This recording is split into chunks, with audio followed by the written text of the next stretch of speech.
Prime Minister Narendra Modi will launch Pradhan Mantri Particularly Vulnerable Tribal Groups (PVTG) Development Mission today.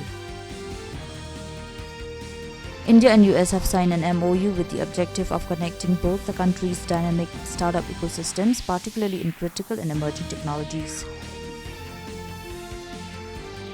Railways running around 1,700 special trains across India and it creates record number of 26 lakhs additional berths in this festival season. India's wholesale inflation persisted in negative territory for 7 consecutive months in October. In the ICC Men's Cricket World Cup, India will take on New Zealand in the first semi-final at Wankhede Stadium in Mumbai today.